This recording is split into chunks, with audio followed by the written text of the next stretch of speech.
Welcome to Mishnah study, Masechet Maasrot, Perek Bet Mishnah Gimad. Over here in this Mishnah, we're going to discuss traveling with fruits. And when a person's traveling with fruits, let's say he's traveling from the Galilee and he needs to get to Yehuda, or he's going up to Yerushalayim. And on his way, it's a few-day journey. He stays in different stops along the way, different hostels, hotels, and he's bringing these fruits into his room. Is that considered that they saw the home, right? It saw the walls of his house, and now they're going to be obligated to the Maasrot? Or do we say no?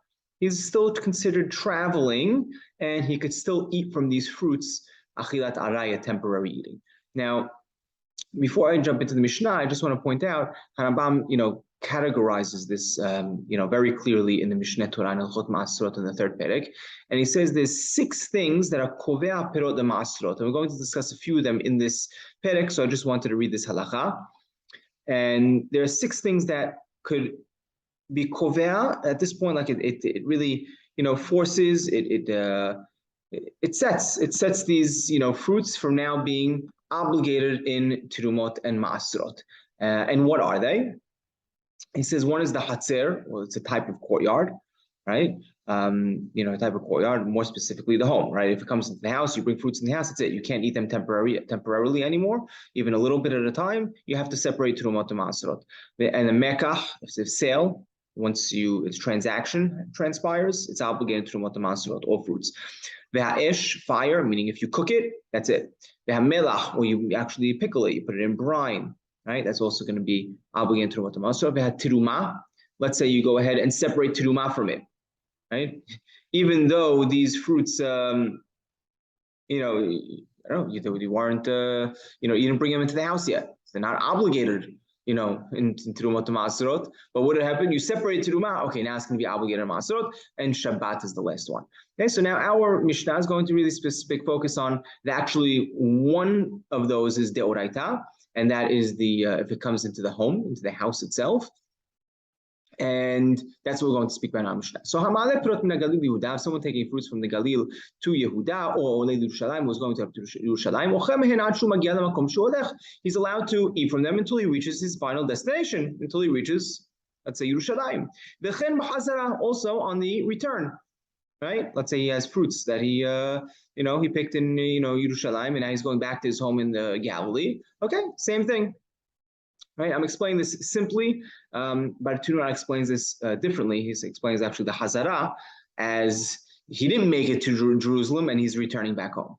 It seems like according to the Mishnah Torah, according to Rambam in the Mishnah Torah, not the Purusha Mishnah, that is talking about also on the way back, as if he picked up new fruits in Yerushalayim and wants to go back home.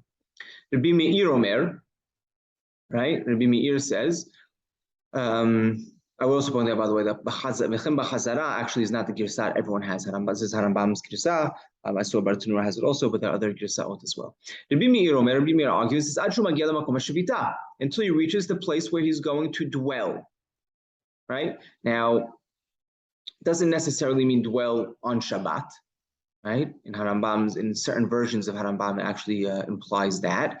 But Harambam in the more accurate version does not mention anything about Shabbat. It's just a place where he's going to sleep. Right? He's going to hang out. He's going to stay. So if he's going to Jerusalem, not until he reaches the city itself, until he reaches, if he's staying in the King David Hotel, until he reaches his hotel. Right? Let's say these rochlim, these are merchants that are selling spices, and they're going from city to city, town to town. Now, people, when they're traveling town to town, people are giving them fruit.